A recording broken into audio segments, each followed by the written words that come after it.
HSC অর্থনীতি দ্বিতীয় পত্রের চতুর্থ অধ্যায়ের আজকের এই ক্লাসে আমি তোমাদেরকে এমন কিছু গুরুত্বপূর্ণ এমসিকিউ কমপ্লিট করাবো এন্ড এই চ্যাপ্টারের কিছু টপিক কমপ্লিট করাবো যাতে একটা ক্লাস করে তুমি এক্সামে গিয়ে কমন পেতে পারো।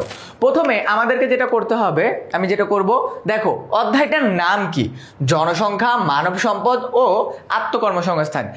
এই টপিকে বা এই চ্যাপ্টারে আমরা এই তিনটা টপিককে ব্রেকডাউন করে করে পড়ব। আমাদের জনসংখ্যা কি, আমাদের একটা দেশে বা বাংলাদেশে কি পরিমাণ মানুষ বসবাস করে, এই জনসংখ্যার উপর ডিপেন্ড করে আমরা দুইটা তত্ত্ব পড়বো। একটা হলো ম্যালথাসের তত্ত্ব আর একটা হলো কাম্য জনসংখ্যা তত্ত্ব। এই দুইটা তত্ত্ব থেকে আমাদের শর্ট কোশ্চেন এবং ঘ নাম্বার প্রশ্ন আসতে পারে। তো এই দুইটা তত্ত্ব আমরা খুব ভালো করে পড়বো অ্যান্ড কিছু সূত্র আছে, এইগুলো তোমাদেরকে দেখাই দিব। এরপর আছে মানব সম্পদ। মানব সম্পদ মানে হলো এই যে জনসংখ্যা, আমাদের দেশের জনসংখ্যার মধ্যে সবাই কি অনেক বেশি টাকা আর্ন করে, সবাই কি অনেক বেশি স্কিল্ড? উত্তর হচ্ছে না। সো যে পোর্শনটাই স্কিল, যে পোর্শনটা দেশের জন্য একটা ভালো সাফিসিয়েন্ট অ্যামাউন্ট টাকা আর্ন করে, তাদেরকে আমরা মানব সম্পদ বলতে পারি। অ্যান্ড লাস্টলি উই হ্যাভ আত্মকর্মসংস্থান। দেশের জনসংখ্যার যে মানুষগুলো নিজেই নিজের কর্মসংস্থানের ব্যবস্থা করে ফেলে তাকে বলা হয় আত্মকর্মসংস্থান। সো এই হলো এই অধ্যায়ের মোটামুটি ব্রিফ। তো চলো আমরা এমসিকিউগুলো শুরু করি। জনসংখ্যা বৃদ্ধির অর্থনৈতিক প্রভাব কি? জনসংখ্যা বৃদ্ধির অর্থনৈতিক প্রভাব হলো মাথাপিছু আয় হ্রাস। জনসংখ্যা বৃদ্ধির অর্থনৈতিক প্রভাব, একটা দেশের জনসংখ্যা আস্তে আস্তে আস্তে আস্তে বাড়তেছে অ্যান্ড ওইটার কারণে দেশের উপরে কি ইম্প্যাক্ট পড়বে? মাথাপিছু আয় কমে যাবে। ইটস লাইক, মনে করো তুমি একসাথে অনেকগুলো প্রোডাক্ট কিনছো, এখন অনেকগুলো প্রোডাক্ট যদি আরো বেশি প্রোডাক্ট কিনা বাড়াও, তাহলে পার প্রোডাক্টের কস্ট যে তোমার কমে যাবে, এটাই হলো আমাদের, এটার সাথে আমরা উদাহরণ হিসেবে ধরতে পারি। অনেকে আবার বলবো হ্যাঁ মাথাপিছু আয় কি? মাথাপিছু আয় বলতে বোঝায় আমাদের দেশের টোটাল জনসংখ্যার উপরে ডিপেন্ড করে পার হেড মানুষ পার ইয়ার কত টাকা আর্ন করতে, সেটাকে বলা হয় মাথাপিছু আয়। এরপরে যাচ্ছি, জনসংখ্যা বৃদ্ধির ফলে বাংলাদেশের সঞ্চয় ও বিনিয়োগে কি প্রভাব পড়ে? ডেফিনেটলি জনসংখ্যা বৃদ্ধির পরে আমাদের দেশে সঞ্চয় বিনিয়োগ কমে যায়, কারণ অনেক বেশি মানুষ জন্মগ্রহণ করে ফেলছে, পরিবারের আর্নিংয়ের দরকার বেশি, অ্যান্ড যেহেতু তোমার জন্ম বেশি হয়েছে মানুষ, তাই আমাদের পার হেড কস্ট অনেক বেড়ে যাবে। এরপরে কোনটি বাংলাদেশের 1 নম্বর জাতীয় সম্পদ? মানে বাংলাদেশের প্রবলেমগুলোকে একদম যদি টপ থেকে আমরা আইডেন্টিফাই করে শুরু করি, একদম টপে কোন প্রবলেমটা আছে? আমাদের আছে জনসংখ্যা। এন্ড একটা জিনিস খেয়াল করো, এই জনসংখ্যা এটাই কিন্তু দেশের সবচেয়ে বড় সমস্যা। ওকে, কারণ আমাদের দেশের জনসংখ্যা অধিক, এটার জন্য আমাদের দেশের মানুষ কর্মসংস্থান কম পায়, বসবাসের জায়গা কম পায়, সাফিসিয়েন্ট, তারপরে হলো প্রপারলি খাবার দাবার কম পায়, এটাই আলটিমেটলি মেইন সমস্যা। এরপরে জাতীয় উন্নয়নে মুখ্য ভূমিকা পালন করে কোনটি? জাতীয় উন্নয়নে মুখ্য ভূমিকা পালন করে হলো তোমার জনগণ। পুরো দেশ যদি একসাথে উন্নত হইতে চায়, আলটিমেটলি ভূমিকা একটা পোর্শনই রাখবে, সেটা হলো জনগণ। কারণ জনগণ যদি একদম রাইট ট্র্যাকে চলে আসে, বাকি সবাই রাইট ট্র্যাকে চলে আসবে। কোনটি জনসংখ্যা বৃদ্ধির সামাজিক কারণ? জনসংখ্যা বৃদ্ধির সামাজিক কারণ হলো শিক্ষার অভাব। দেখো আমাদের দেশের রাজনীতিবিদরা অলওয়েজ একটা জিনিস করে, সেটা কি জানো? আমাদেরকে প্রপারলি এডুকেট হতে দেয় না। কারণ একটা দেশের জনগণ যদি প্রপারলি এডুকেট হয়ে যায়, তাহলে সবচেয়ে বড় প্রবলেম কাদের হবে? দুর্নীতিবাজ রাজনীতিবিদদের হবে। এজন্য আমাদের দেশের শিক্ষার মানটাকে এত বাজে করে রাখা হয়েছে, অ্যান্ড এই শিক্ষার মানটাকে বাজে করে রাখার কারণে মানুষ প্রপারলি নলেজ গেইন করতে পারতেছে না যে দেশের জনসংখ্যা যদি অত্যাধিক হয়ে যায় তাহলে কি কি প্রবলেম হবে। তো এজন্যই কিন্তু কোনটি জনসংখ্যা বৃদ্ধির সামাজিক কারণ, মেইন কোডে কিন্তু আছে কি? শিক্ষার অভাব, কারণ প্রপারলি এডুকেটই করা হচ্ছে না মানুষজনকে। এরপরে জন্ম মৃত্যু হারের সাথে বহিরাগমন ও বহির্গমন যুক্ত হলে তাকে কি বলা হয়? দেখো আমি তোমাদেরকে দুইটা তত্ত্ব বলছি না, একটা হলো ম্যালথাসের তত্ত্ব আর একটা হলো কি কাম্য জনসংখ্যা তত্ত্ব। ওই জায়গাটা থেকে এই প্রশ্নটা আসছে যে আমাদের দেশে কি পরিমাণ মানুষ জন্মগ্রহণ করবে, কি পরিমাণ মানুষ মারা যাবে, এটার সাথে যদি বহিরাগমন মানে হলো আমাদের দেশের মানুষ বাইরের দেশে চলে গেছে, আর বহির্গমন হলো মানে বাইরের দেশের মানুষ আমাদের দেশে আসছে, এইটা যুক্ত হইলে তাকে কি বলা হয়? তাকে আমরা বলবো জনসংখ্যা বৃদ্ধির হার। তার মানে জনসংখ্যা বৃদ্ধির হার বের করতে হইলে আমাদের জন্ম মৃত্যুর সাথে এটাকে যোগ বা বিয়োগ করে আমাদের এটা বের করতে হবে। ওকে, সো এবার আমি তোমাদেরকে টপিকের ভেতর থেকে একটা টপিক বোঝাবো যেটা তোমাদেরকে ডেফিনেটলি হেল্প করবে এই সাবজেক্টের বা এই চ্যাপ্টারের যে ওভারঅল কিছু আন্ডারস্ট্যান্ডিং, সেটার জন্য। আমরা এখন বুঝবো তোমার স্থূল তত্ত্ব, স্থূল জনসংখ্যা তত্ত্ব। কোন তত্ত্ব? স্থূল জনসংখ্যা তত্ত্ব। সো এই স্থূল জন্মহার তত্ত্ব মাথায় রাখবা। স্থূল জন্মহার তত্ত্ব। সো এই স্থূল জন্মহার তত্ত্ব না, এটা হলো নর্মালি স্থূল জন্মহার আমরা কিভাবে বের করব। এটাকে আমরা ইংরেজিতে কি বলি? এটাকে আমরা ইংরেজিতে বলি হলো সিবিআর।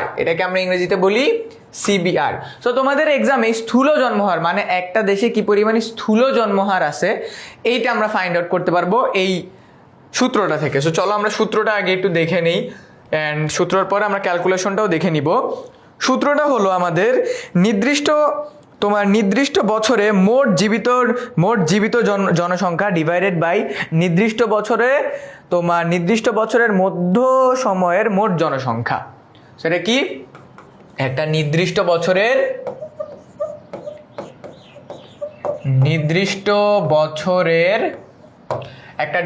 বছরের আমাদের কি মোট জীবিত জনসংখ্যা মানে কত মানুষ জীবিত আছে, মোট জীবিত জনসংখ্যা ডিভাইডেড বাই তোমার একটি নির্দিষ্ট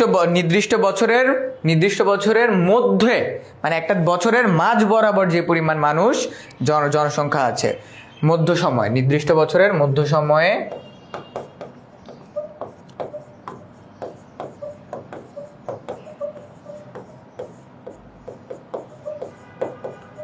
সময়ের জনসংখ্যা। আমাদের এই কোশ্চেনের ভিতরে এগুলো দেয়া থাকবে, আমাদেরকে জাস্ট এগুলো একটু ফাইন্ড আউট করে বের করে দেন 1000 দিয়ে গুণ করে দিতে হবে।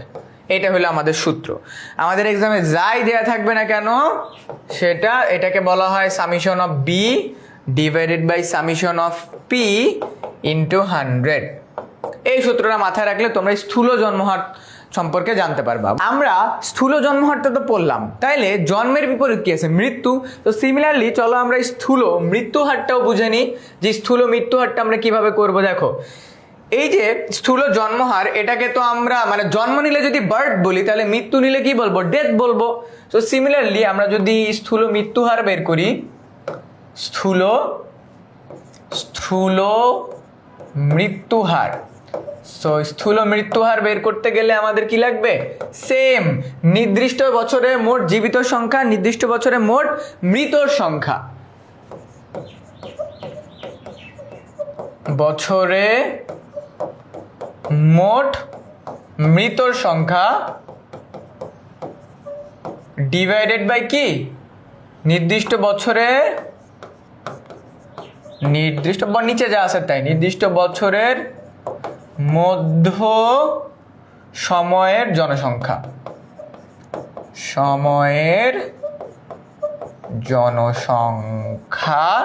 ইন্টু 1000, কারণ প্রতি হাজারে আমরা বের করব।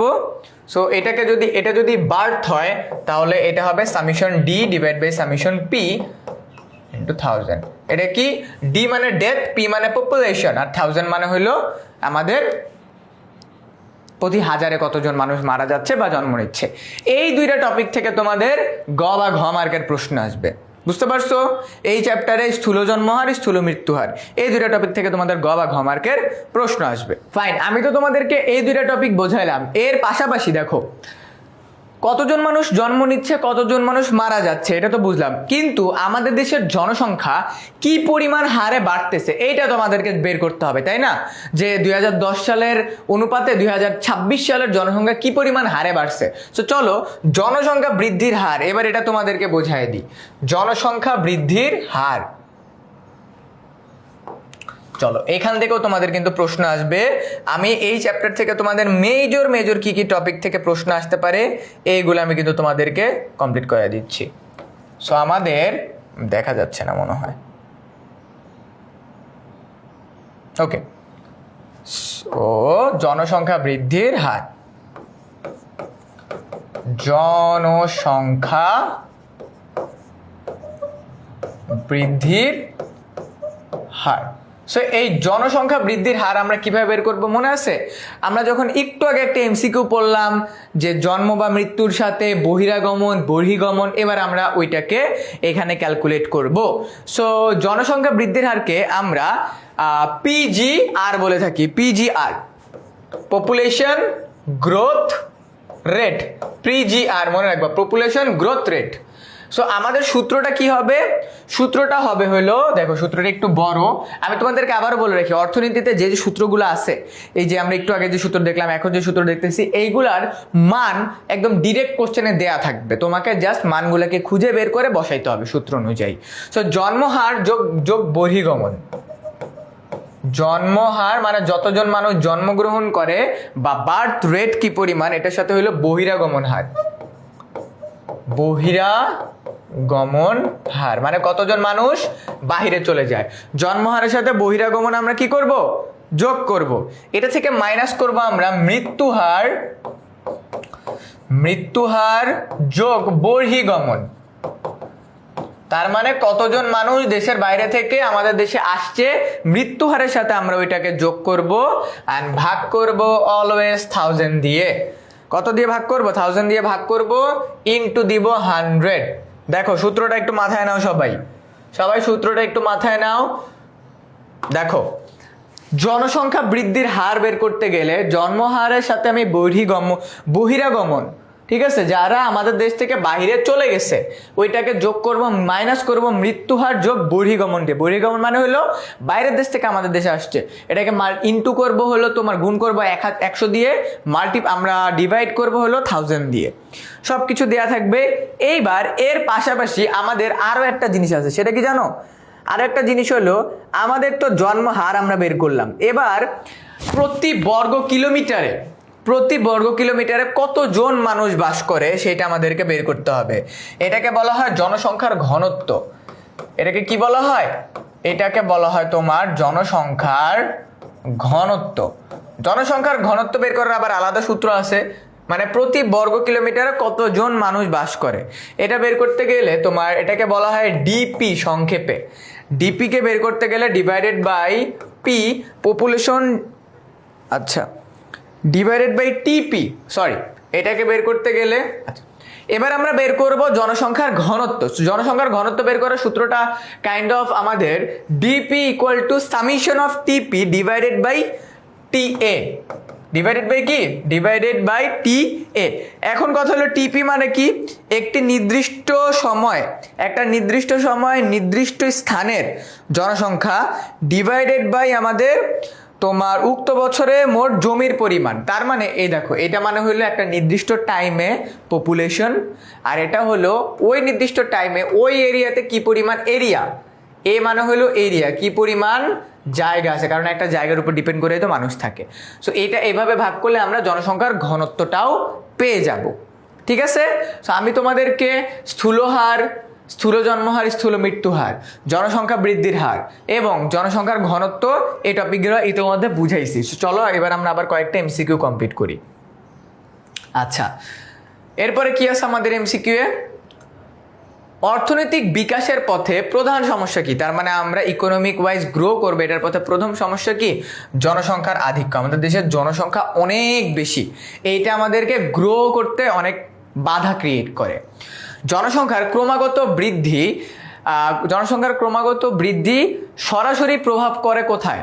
সরাসরি প্রভাব ফেলে আমাদের কৃষি ভূমির উপরে। আমাদের দেশে যে কৃষি ভূমি আছে ওই কৃষি ভূমির উপরে ডিরেক্ট ইম্প্যাক্ট ফেলে আমাদের। এরপরে যাচ্ছি, জনসংখ্যার ঘনত্ব কোন অঞ্চলে অনেক বেশি? জনসংখ্যার ঘনত্ব আমাদের সমতল ভূমিতে অনেক বেশি, যেখানে মনে করা সারফেস, একদম সারফেস থাকে, ওই জায়গাটাতে আমাদের জনসংখ্যার ঘনত্বটা অনেক বেশি। এরপরে জনসংখ্যা বৃদ্ধির অর্থনৈতিক কারণ কি? জনসংখ্যা বৃদ্ধির অর্থনৈতিক কারণ হলো উচ্চ শিশুর মৃত্যু হার।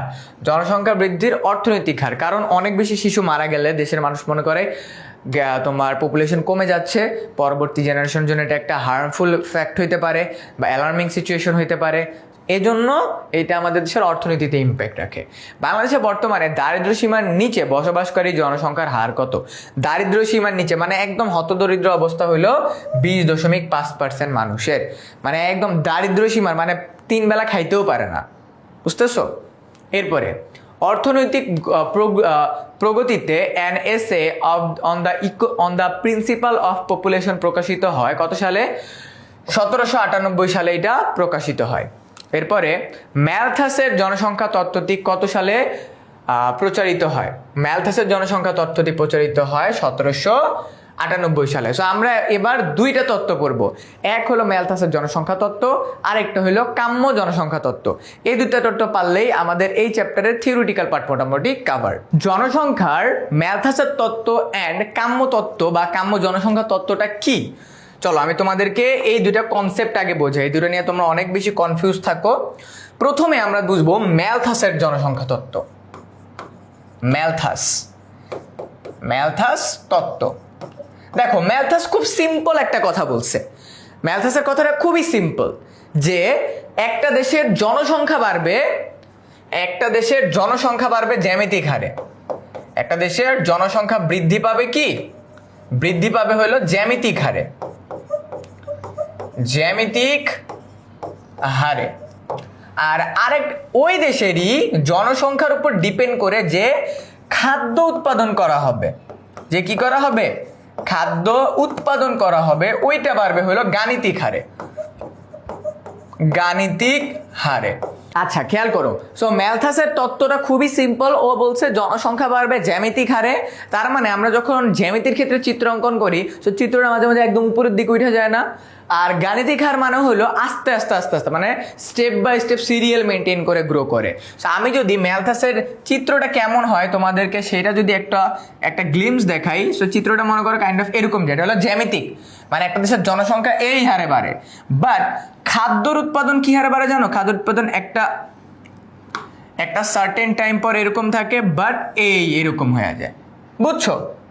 এইটা হলো ম্যালথাস এই জিনিসটাই বোঝাইতে চাইছে তার তত্ত্বের মাধ্যমে, যে একটা দেশের জনসংখ্যা যেই হারে বাড়ে খাদ্যর উৎপাদন সেই হারে বাড়ে না।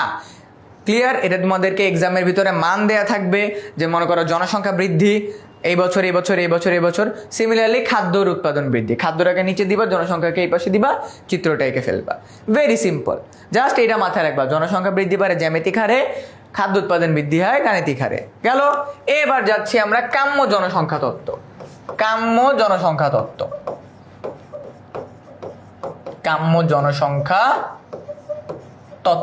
এই কাম্য জনসংখ্যা তত্ত্ব মানে কি? কাম্য জনসংখ্যা তত্ত্ব মানে হইল যে বছর মানুষের জীবনযাত্রার মান সবচেয়ে বেস্ট আছে, ওই বছর দেশের জনসংখ্যা কত ছিল। তার মানে যে বছর মানুষের জীবনযাত্রা, মানে যে বছর মানুষের জীবন অনেক ভালোভাবে গেছে, অনেক শান্তিতে মানুষ থাকতে পারছে, ওই বছর দেশের জনসংখ্যা কত ছিল, ওইটাই দেশের জন্য সবচেয়ে পারফেক্ট জনসংখ্যার হার। বুঝছো? কাম্য জনসংখ্যা মানে হলো যে বছর মানুষের জীবনযাত্রার মান সবচেয়ে ভালো ছিল, ওই বছর জনসংখ্যার হার কত ছিল। সো এটা একটা বের করার সূত্র আছে। প্রথমে হলো এম মানে হলো অসামঞ্জস্যতার হার।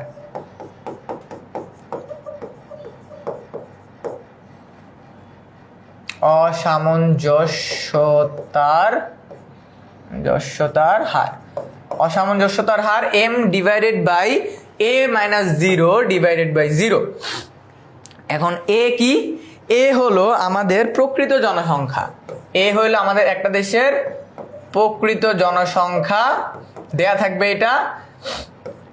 আর 0 হলো আমাদের কাম্য জনসংখ্যা, কতজন জনসংখ্যা আমাদের কাম্য ছিল, মানে ওই বছর কত জনসংখ্যা ছিল। বুঝছো? এই হলো আমার সূত্র। এটা হলো ম্যালথাসের তত্ত্ব, এটা হলো কাম্য জনসংখ্যা তত্ত্ব। বুঝছো? এই হলো এই চ্যাপ্টারের মোটামুটি ফুল ব্রিফিং। এর ছাড়া এই চ্যাপ্টারের বাইরে তেমন কিছু নাই। ঠিক আছে? সো বেসিক আমি তোমাদেরকে বোঝাই দিলাম। এবার চলো আমরা এমসিকিউ গুলাকে কমপ্লিট করে ফেলি। আচ্ছা, জনসংখ্যা সম্পর্কিত প্রধান প্রচলিত তত্ত্ব কয়টি? দুইটি, ম্যালথাসের তত্ত্ব, কাম্য জনসংখ্যা তত্ত্ব। আধুনিক জনসংখ্যা বিজ্ঞানের জনক কে? আধুনিক জনসংখ্যা বিজ্ঞানের জনক হলো অধ্যাপক জি গ্র্যান্ট। ম্যালথাসের জনসংখ্যা রোধকল্পে কয়টি উপায়ের কথা বলেছেন? দুইটা উপায়, মানে ম্যালথাসের তত্ত্বের ভিতরে দুইটা জিনিস, একটা হলো গাণিতিক আর একটা কি জ্যামিতিক। ম্যালথাসের জনসংখ্যার সাথে কিসের সম্পর্ক বিবেচনা করেছেন? খাদ্য উৎপাদনের। বলছি জনসংখ্যা কি হারে বাড়তেছে, খাদ্য উৎপাদন কি হারে বাড়তেছে। ম্যালথাসের মতে জনসংখ্যা বাড়ে কোন গতিতে? জনসংখ্যা বাড়ে জ্যামিতিক গতিতে। ওকে, ম্যালথাসের মতে খাদ্য উৎপাদন বাড়ে কোন গতিতে? খাদ্য উৎপাদন বাড়ে আমাদের গাণিতিক প্রগতিতে। দেখছো, যা বলছি তাই আসতেছে। ম্যালথাসের তথ্যানুসারে 25 বছরের জনসংখ্যা কত গুণ হয়? 25 বছরের জনসংখ্যা হয় 2 গুণ। কত গুণ হবে? 25 বছরের জনসংখ্যা। কারণ মনে করো আগামী 25 বছর যদি তোমার জনসংখ্যা বাড়ে, 2 গুণ হারে জনসংখ্যা বাড়বে। বিলম্ব বিবাহ কোন ধরনের জনসংখ্যা নিয়ন্ত্রণমূলক ব্যবস্থা? এটা হলো নিবারণমূলক বা প্রতিরোধমূলক। এরপরে মানুষ ও ভূমির অনুপাতে ভারসাম্য থাকলে তাকে কি বলা হয়? তাকে বলা হয় কাম্য জনসংখ্যা। তার মানে একটা দেশে যে পরিমাণ হারে মানুষ আছে সেই পরিমাণ হারে জনসংখ্যা আছে, কারো কোনো মানে গিজ অবস্থা না, মানে অনেক বেশি তোমার হুলস্থুল অবস্থা না, সবাই শান্তিমতো থাকতে পারছে কাম্য জনসংখ্যায়। কাম্য জনসংখ্যার আয়ভিত্তিক সংজ্ঞা কে দিয়েছে? আয়ভিত্তিক সংজ্ঞা দিয়েছে ডাল্টন। কাম্য জনসংখ্যার উৎপাদন ভিত্তিক সংজ্ঞা কে দিয়েছেন? রবিনস। কাম্য জনসংখ্যা তত্ত্বটি কত সালে জনপ্রিয়তা পায়? 1923 সালে। সালগুলো মনে রাখবা। The population problem I study in evolution গ্রন্থটি প্রকাশিত হয় 1923 সালে। এটা 1923, এটাও 1923। কাম্য জনসংখ্যা equal to a minus 0 divide by 0। একটু আগে আমরা যেটা তোমাদেরকে লেখাই দিছি, আমরা আবার একটু মনে করে m equal to a minus 0 divide by 0। এটা হলো অসামঞ্জস্যতা বা কাম্য জনসংখ্যা, এটা কাম্য জনসংখ্যা। এটা হলো ডাল্টন দিছে সূত্রটা। কাম্য জনসংখ্যা বলতে প্রধানত কার তত্ত্বকে বোঝায়? ডেফিনেটলি হিউ ডাল্টনের তত্ত্বকে বোঝায়। এরপরে কাম্য জনসংখ্যার কল্যাণ ভিত্তিক সংজ্ঞা দিয়েছেন কে? কল্যাণ ভিত্তিক সংজ্ঞা দিয়েছেন হলো তোমার কার্ল স্যান্ডার্স। অতিরিক্ত জনসংখ্যা ও নিম্ন জনসংখ্যা উভয়ই সমস্যা, এই তত্ত্বটাকে দিচ্ছে। এটা হলো কাম্য জনসংখ্যার ক্ষেত্রে আমরা এটা জানতে পারি। তো দেখো, আমি তোমাদেরকে অর্থনীতির দ্বিতীয় পত্রের যে 4th চ্যাপ্টার আছে, জনসংখ্যা, মানব সম্পদ এবং আত্মকর্মসংস্থান, এই চ্যাপ্টারের উপরে গুরুত্বপূর্ণ 30টা এমসিকিউ তোমাদেরকে কমপ্লিট করালাম। তার পাশাপাশি আমি তোমাদেরকে এই চ্যাপ্টারের উপর ওভারঅল যে থিওরি আছে, স্থূল জন্মহার, তার মানে একটা দেশে কি পরিমাণ মানুষ জন্ম নেয়, কি পরিমাণ মানুষ মৃত্যুবরণ করে, দেশের জনসংখ্যা কি পরিমাণ হারে বাড়ে, জনসংখ্যার ঘনত্ব মানে প্রতি হাজারে কতজন মানুষ বসবাস করে, প্লাস যে 2টা ফেমাস তত্ত্ব আছে, ম্যালথাসের তত্ত্ব, যেখানে জনসংখ্যা বৃদ্ধিকে আমরা জ্যামিতিক হারে বলে থাকি আর খাদ্য উৎপাদনকে আমরা গাণিতিক হারে ধরে থাকি, সেটা তোমাদেরকে বোঝালাম। কাম্য জনসংখ্যা তত্ত্ব বোঝালাম। এরই মাধ্যমে অর্থনীতির দ্বিতীয় পত্রের 4th অধ্যায়ের ফুল যতটুকু তোমরা একটা ক্লাসে করে এক্সাম দিলে তোমরা মোটামুটি ভালো করতে পারবা, সেই কনসেপ্ট তোমাদেরকে বোঝাই দিলাম। এই টপিক নিয়ে তোমার কোনো কোশ্চেন থাকলে সেটা আমাকে এই ভিডিওর কমেন্ট সেকশনে জানিয়ে দাও। তোমার সাথে দেখা হচ্ছে আমার পরবর্তী ক্লাসে।